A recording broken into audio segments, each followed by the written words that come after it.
Allahu Akbar, Allahu Akbar. Jadi malam ini coba kita baca, tiba pelajari adalah perbedaan pendapat, kedudukan manusia dalam hubungan perbedaan pendapat.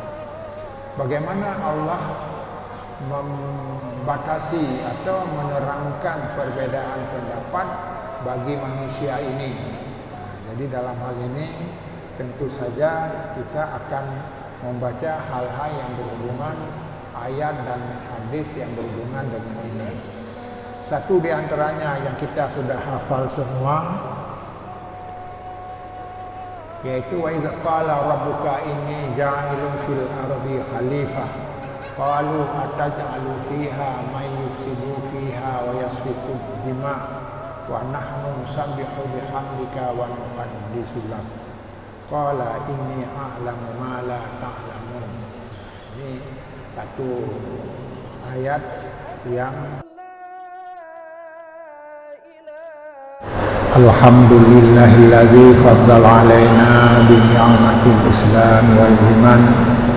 Asyhadu an la ilaha illallahul malikul mannan wa asyhadu anna Muhammadan abduhu wa rasuluh kiram. Allahumma shalli wa sallim ala sayyidina Muhammad wa ala alihi wa ashabihi wa akramil ihsan.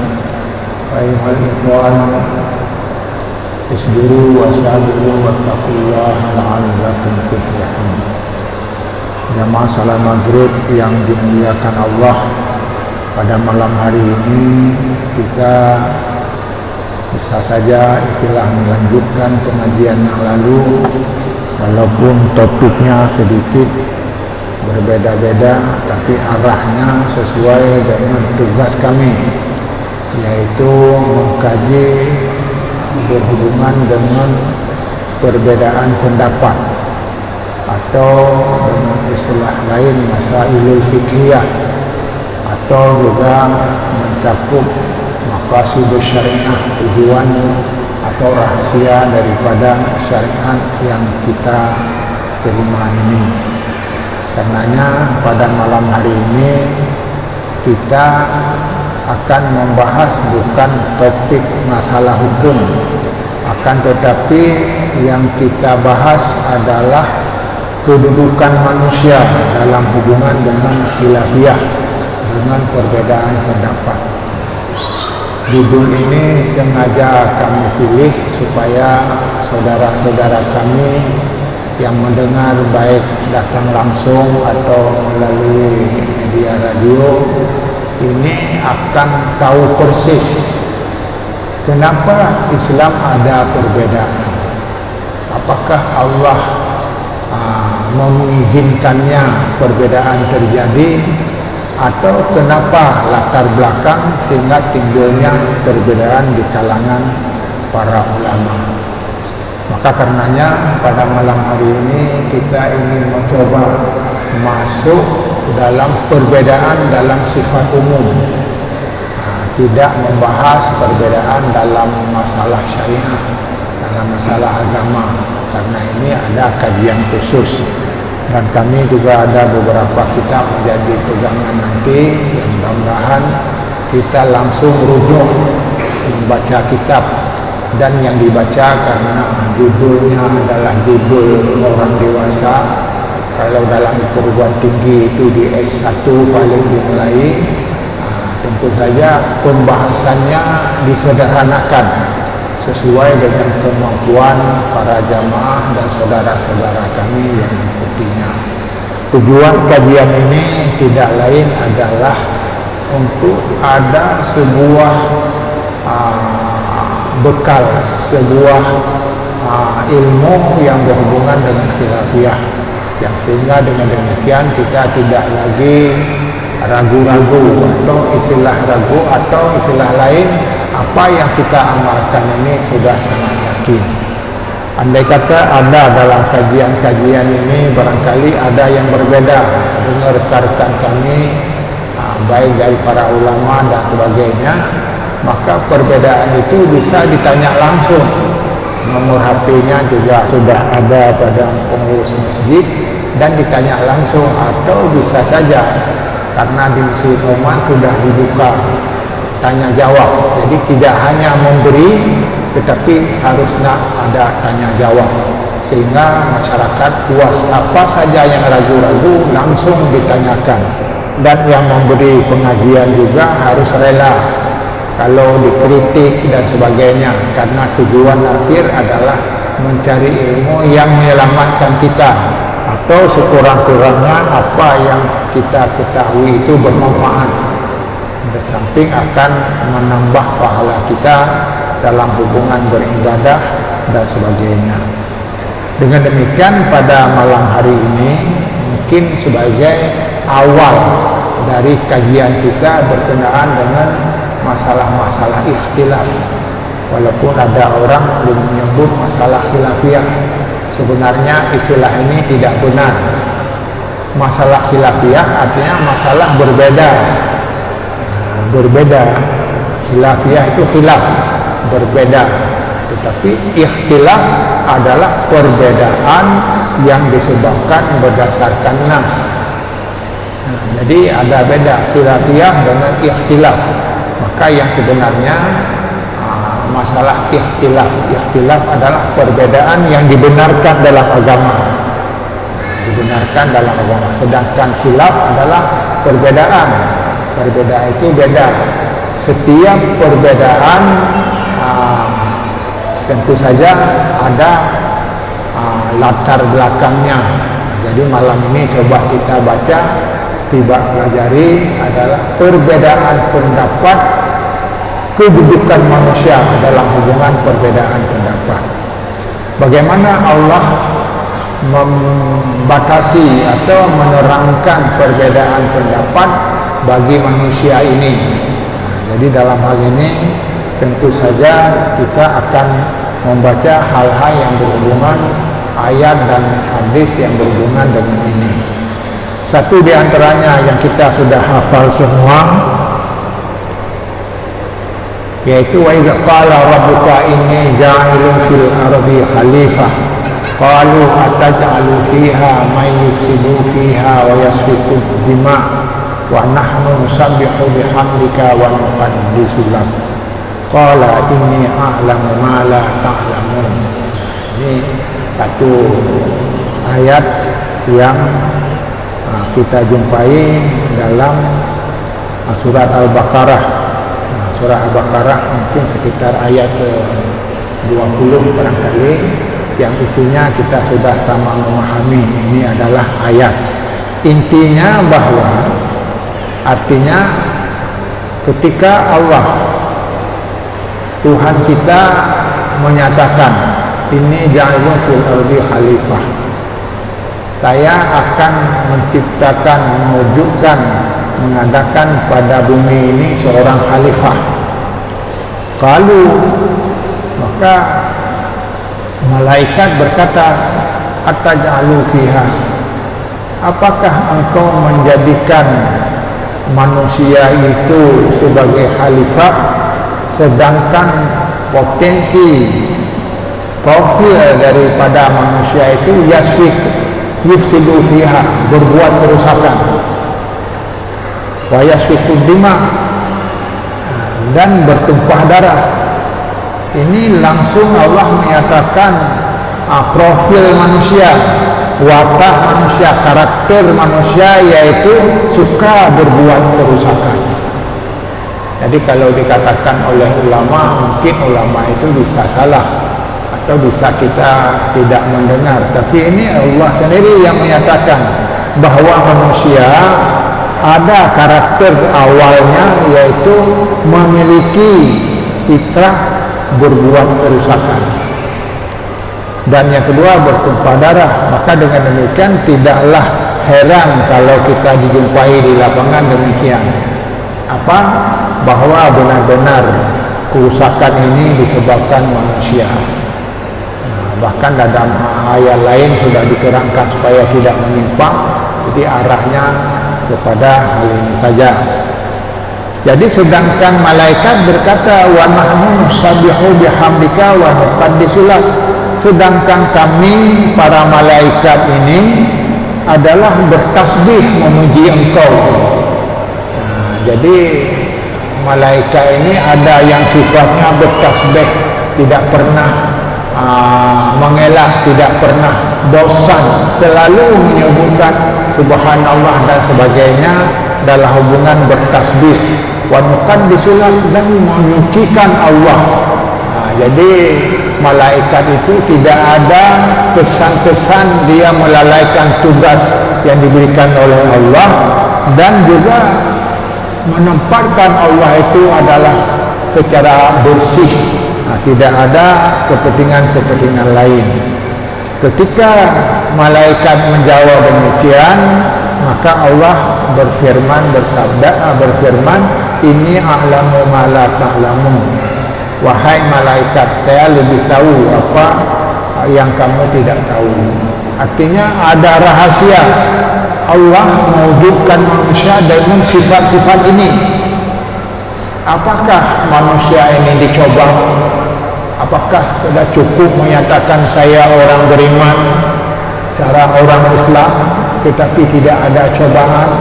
Salah satu cobaan adalah manusia itu berhadapan dengan sifatnya sendiri, yaitu suka berbuat kerusakan. Sifatnya sendiri suka bermusuhan, berselisih, bahkan dia bisa bertumpah darah. Maka kalau dari sekarang juga bisa kita simak perkembangan dunia. Hampir di mana-mana ada perang, hampir di mana-mana ada pembunuhan, hampir di mana-mana ada pengusiran, sebagaimana yang kita alami sekarang, yang sehingga di negerinya harus lari. Ini adalah sifat manusia. Maka karenanya tentu saja ini ada hikmah yang kita tidak tahu. Maka ini adalah menunjukkan bahwa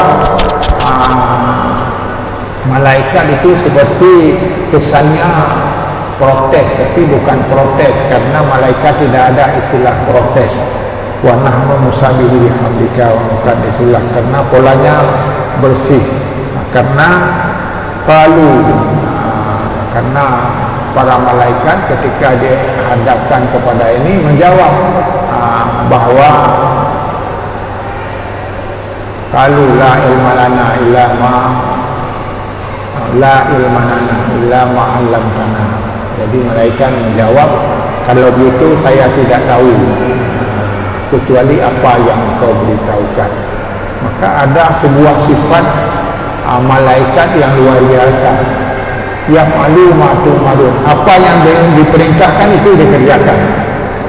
Tidak ada upaya-upaya mengelak, tidak ada upaya menafsirkan, karena tidak ada kepentingan sama sekali kecuali mengagungkan kesekian Allah Subhanahu wa taala. Wa ya'malu ma tu'marun, ini ayat banyak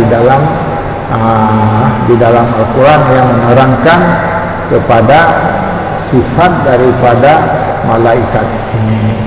Dengan demikian dapat disimpulkan, ketika malaikat memberi saran bahwa kami sebenarnya lebih patut menjadi khalifah, kami lebih suci dan sebagainya, tapi Allah membantah, Allah tidak menerima. Kenapa tidak menerima?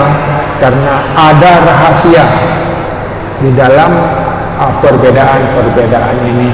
Salah satu di antaranya adalah perbedaan, yaitu kita hidup ini dicoba. Siapa orang yang berhasil kalau lulus daripada cobaan yang ditetapkan oleh Allah Subhanahu wa taala? Sedangkan manusia yasfiku bima tadi yang mempunyai ciri-ciri awalnya adalah memburukan kerusakan, maka kalau di sini ada hal-hal yang tidak beres yang dikerjakan oleh manusia, itulah pribadinya, wataknya. Tidak semua mendengar kebenaran, walaupun kebenaran itu adalah sangat bermanfaat baginya, tetapi akan ada sikap-sikap membangkang, ada sikap-sikap menentang. Bahkan seperti kita juga mengenalkan dalam sejarah, berapa banyak pembesar-pembesar masa lalu membangkang agama yang akhirnya dihukum.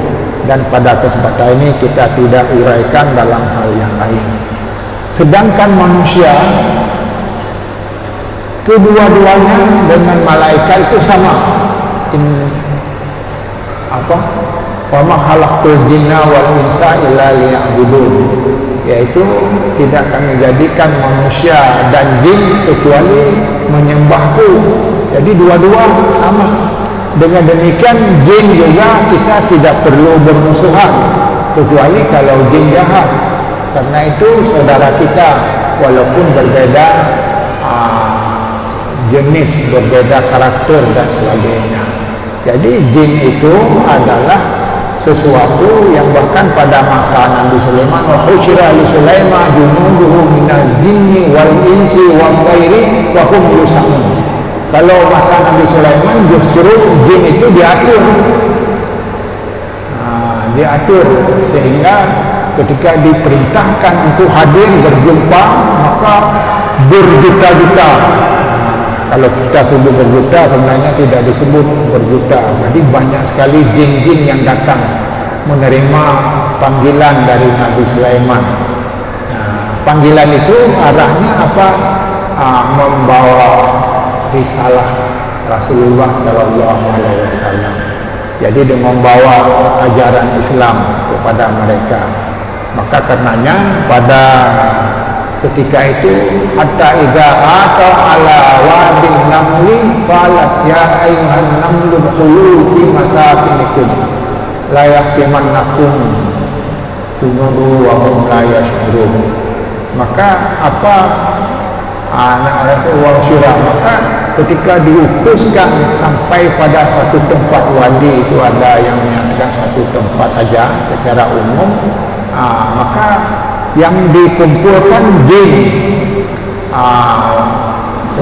minal jinni wal insi, manusia, wa thairi, burung-burung, cicing-cicing mandu musafat kenan Nabi Sulaiman. Ketika pada Nabi Sulaiman wahum yusamun tertib, itulah sikap Nabi Sulaiman sehingga berhasil mengatur dunia karena disiplin. Tidak ada yang membangkang, semua hadir, jin hadir, manusia hadir, dan yang ketiga adalah burung-burung. Bahkan dalam ayat itu watafaqadat tairu, ada yang burung tidak hadir, dipertanyakan kenapa tidak hadir. Lau adibannahu adzaban syadida, akan kami hukum karena melanggar. Jadi dia berkata, bukan tidak hadir, saya ada tugas lain, yaitu pergi itu kepada kerajaan Nabi Sulaiman. Ini tidak perpanjangkan masalah itu. Intinya bahwa pada masa Nabi Sulaiman itu jin itu adalah tunduk kepada kerajaan Nabi Sulaiman. Maka karenanya ketika Nabi Sulaiman itu menguasai bahasa-bahasa burung, maka beliau kala hadza min fadli rabbi, inilah kurnia Allah, maka patut kita bersyukur, patut bersyukur kepada Allah, patut bersyukur kepada orang tua dan sebagainya.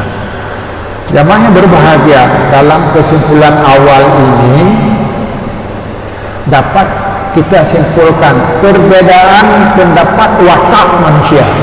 Nah ini, supaya manusia ini jangan tidak berbeda, itu bukan manusia namanya. Karena manusia itu adalah suka berbeda dan wataknya berbeda, bahkan merusak, membuat kerusakan. Justru ada yang melahirkan permusuhan dan ujungnya pembunuhan. Maka yasfiku dima itu adalah mengalirkan darah. Mengalirkan darah artinya adalah pembunuhan. Maka ini sudah terlihat sejak Nabi Adam, hanya dua putranya, dua yang perempuan dan dua yang laki-laki kalau tidak salah. Yang penting dalam cerita ini bahwa Kabil dan Habil itu tidak setuju yang diatur oleh orang tuanya. Karena kenapa saya harus kawin dengan kakaknya, adiknya itu, sedangkan dia lebih suka kepada adiknya, maka marah. Ketika marah terjadilah pembunuhan. Maka ini menunjukkan apa? Dua orang manusia sudah berpecah, yang justru anak Nabi. Dengan demikian benarlah apa yang dikatakan oleh Allah, fitrah manusia itu membuat kerusakan dan bertumpah darah. Jadi dengan demikian kita belajar ini nanti akan kita lanjut dalam hubungan dengan hukum ini penjelasan umum. Maka bukan saja masalah Nabi Adam, juga pada masalah Yakub, bagaimana dengan Yusuf diasingkan oleh anak adik-adiknya, kakak abangnya dan sebagainya.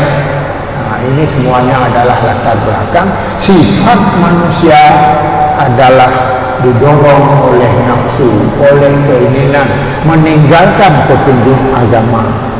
Maka karenanya di dalam ayat Al-Quran itu sudah diterangkan, manusia itu tidak saja inginnya lurus, bahkan yang lain juga dibuat. Maka terjadilah ada yang sihir.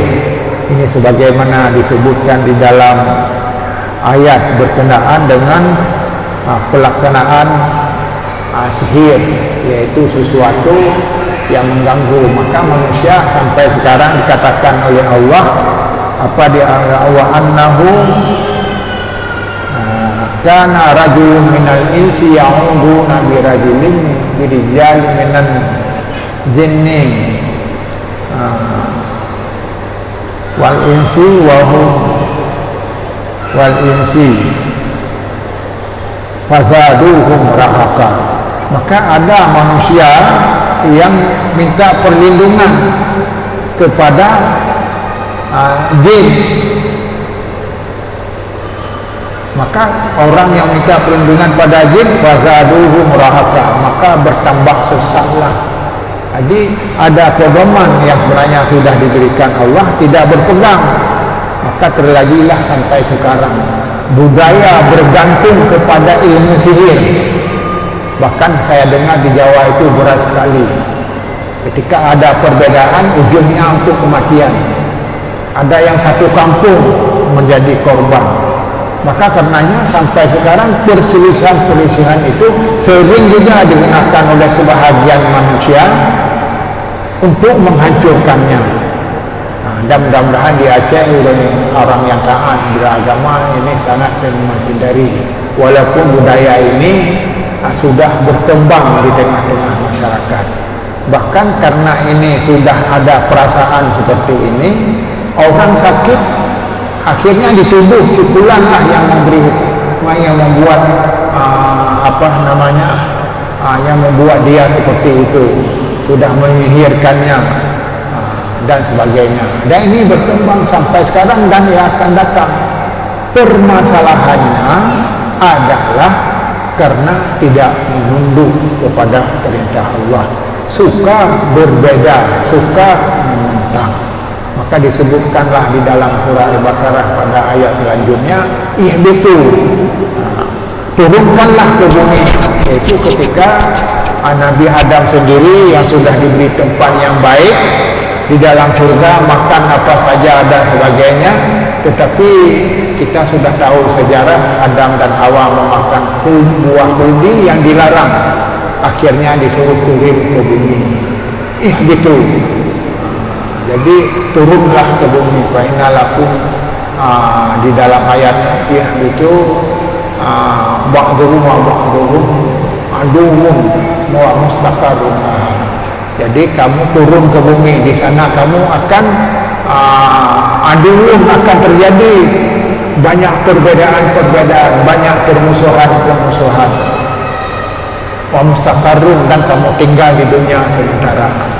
Jadi ayat ini telah dapat kita simpulkan bahwa perbedaan awal adalah perbedaan dari makhluk Allah antara manusia dan jin. Kedua-duanya sebenarnya sama tugas, yaitu mengabdi. Tapi kenapa juga ada syaitan, ada iblis? Jin yang menentang syariat itu disebut iblis. Syaitan kafir iblis. Kafir itu kalau kita itu kafir, orang Islam yang tidak itu kafir. Kalau jin disebut syaitan itu adalah kafir dari golongan jin. Jadi dengan demikian jamaah yang berbahagia, kejadian ini kita bisa pahami. Masalah perbedaan harus berhati-hati. Apakah perbedaan ini patut kita kembangkan atau perbedaan itu harus diakhiri? Kita hidup saja bersaudara karena sama-sama beribadah kepada Allah Subhanahu wa taala.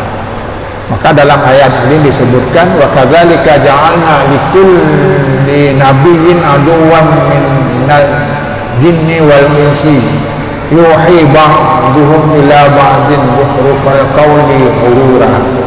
Artinya demikianlah kami menjadikan semua nabi-nabi itu adalah ada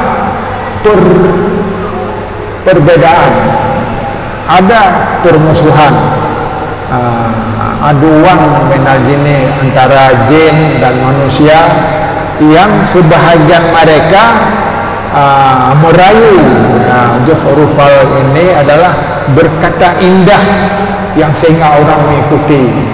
Maka kalau ini sudah dijelaskan di dalam Al-Quran, kalau ada masa-masa sekarang memperindah sesuatu yang sebenarnya tidak indah, yang baik belum tentu akan dikembangkan secara baik. Bagaimana juga mereka cenderung mengusung kata-kata zukhrufan itu keindahan berkata, zukhrufal qawli ini keindahan berkata, merayu, membujuk dan sebagainya.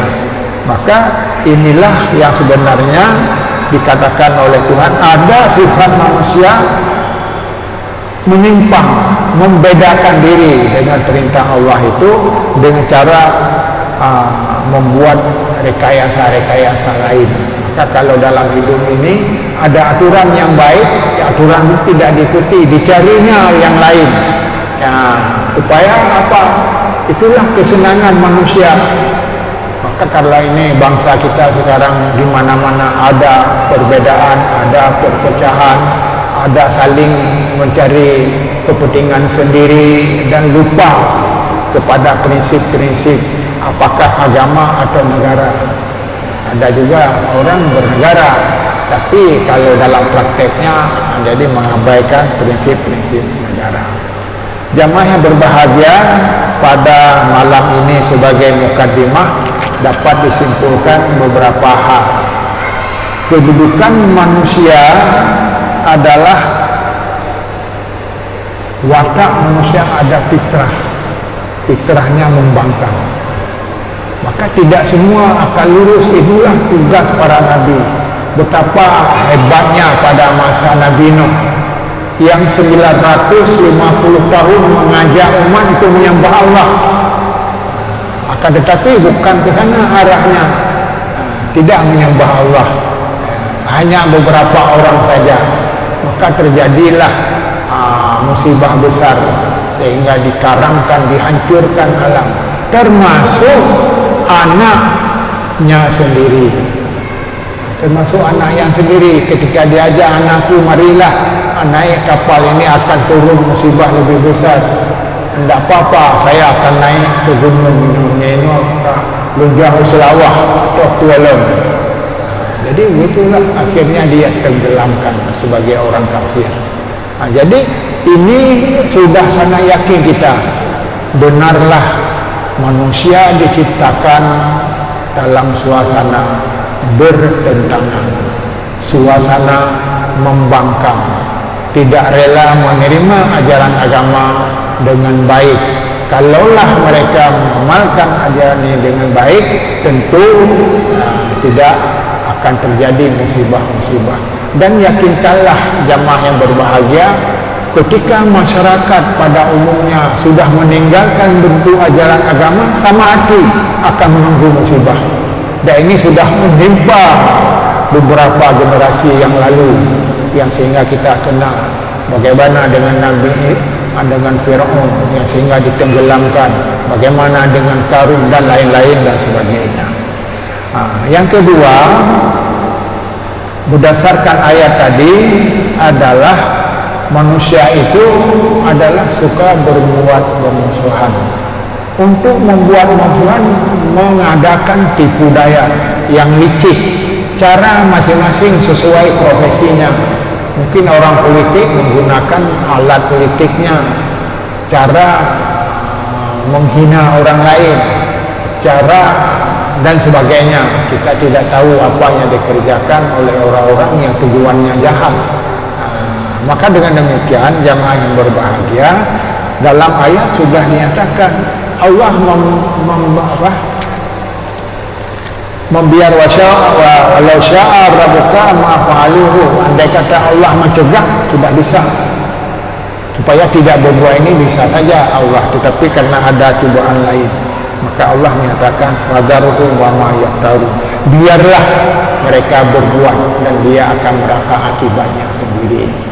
Jadi dengan demikian ada sebuah janji Allah, kita mau patuh maka disebutkan ihbitu jami'ah aina apa di dalam ayat itu ihbitu jami'ah fa ya'tiyannakum minni hudam faman tabi'a hudaya wala khaufun 'alaihim wala hum yahzanun.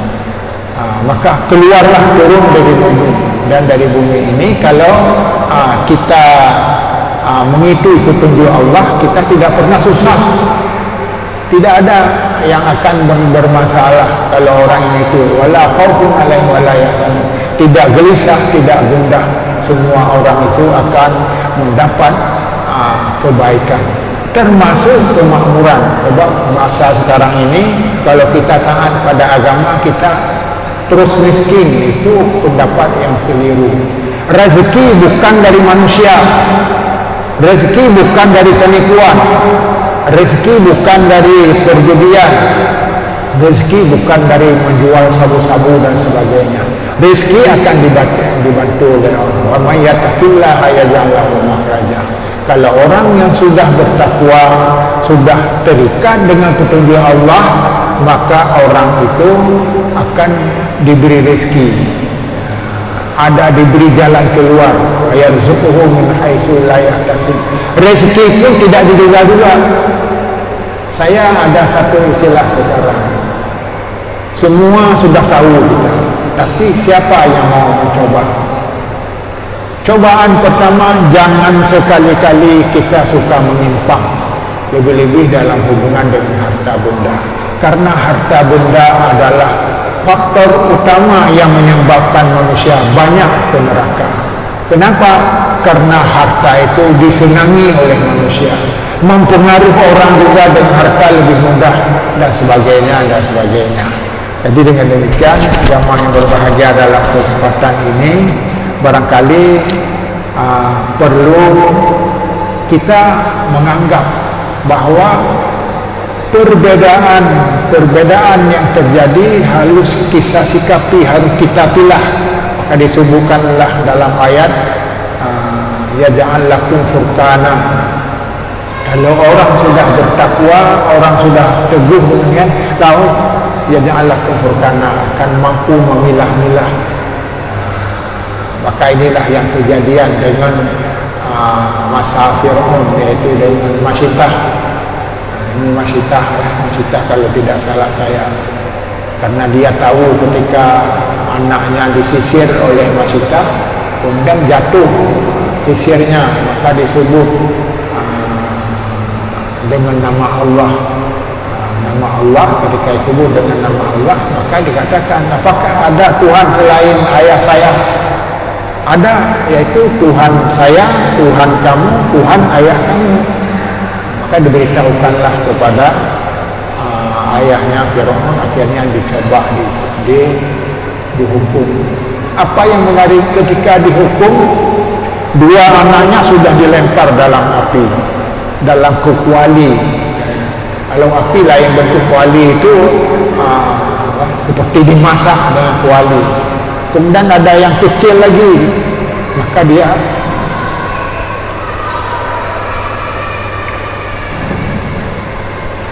seperti tidak mau sabar lah, bagaimana cara jalan keluar. Maka dia ini berkata, anak itu juga ikuti aja ibu apa yang ditetapkan. Jadi anak kecil itu berbicara, dan setelah berbicara maka beliau menyerahkan diri kepada Allah. Bahkan ada dalam sejarah pada waktulah masih tak perlihatkan tempat saya dalam syurga, maka diberilah, dan sehingga waktu Isra Mi'raj Nabi ada ketika mencium yang sangat wangi yang tidak pernah dicium oleh Nabi, maka dikatakan itulah jasad dari Masitah yang berbau, yang sehingga kita rasakan bagaimana nanti di akhirat akan lebih berbahagia lagi. Dengan demikian kesimpulan, orang yang menerima apa yang diatur oleh Allah, itulah tempat yang terbaik, baik dalam segi kemakmuran, karena ini adalah momen manusia pada akhir zaman, dan juga dari persatuan. Dengan demikian tidak ada sebuah persatuan yang kokoh kalau orang meninggalkan ajaran agama. Afala yatadabbaruna al-Qur'an walau kana min ghairi 'indillahi man indana lawajadu ikhtilafan katsiran. Apakah kita tidak memikirkan Quran, memahami Quran? Kalau memang manusia berpegang yang bukan kepada Quran, maka akan terjadi perbedaan-perbedaan yang banyak, sebagaimana contoh sebahagian tadi, dan akan terjadi perbedaan yang luar biasa. Salah satu jawaban daripada pembahasan ini adalah perbedaan yang meninggalkan petunjuk agama akan terjadi perselisihan yang paling banyak. Walaupun bagaimana kita mengaturkan dan sebagainya, saya rasa waktunya sudah habis. Nanti jangan ada di antara ini kenapa lama ini, masih sudah ada waktu, mungkin ada 3 menit lagi. Kami rasa cukup di sini. Mungkin ada yang ingin berujung, tetapi sebenarnya ada kesempatan bertanya, tapi di sini tidak dibuka. Jadi kalau bapak-bapak dan ibu-ibu ingin bertanya, memang di Masjid Oman itu ada pengajian yang khusus untuk bidangnya masing-masing, bebas bertanya dan bebas melawan, bukan melawan bermusuhan, bebas berbeda. Jadi inilah kami berupaya supaya orang puas. Jangan lagi perbedaan-perbedaan terkatung-katung, mekabong, tuanya tuakan, yang kan kanyo, yang nyo kakon, nyobek ngali. Jadi inilah tujuan kita, pengajian yang diharapkan oleh imam kita ini. Bahkan saya sudah tua, sudah 73, bahkan 75, untuk tidak lagi terlibat dalam hal-hal penceramah seperti ini. Banyak pengurus yang supaya saya bisa yang menyuruh masjid kita menjadi khatib dan sebagainya, kami hindari. Bayarlah, karena banyak ulama-ulama di Aceh, banyak kawan-kawan saya yang sangat mahir. Saya mendengar dari ceramah-ceramah Masjid Raya beberapa orang yang saya anggap sangat cocok untuk melanjutkan pengajian ini. Akan tetapi Pak Imam menyatakan pelajaran Ustaz adalah khusus itu berkenaan mencairkan perbedaan. Ini rumusnya. Jadi bagaimana ajaran agama ini adalah indah dalam pandangan orang Muslim, dan diakui keindahan itu oleh orang di luar Islam. Demikianlah, barakallahu lakum. Assalamualaikum warahmatullahi wabarakatuh. Anta imamul hadra sultanuhal ghaibi, ya ayyuhan nabi Allah wal kawkabud durri Allah, ya ayyuhan nabi Allah wal kawkabud durri, anta imamul hadra sultanuhal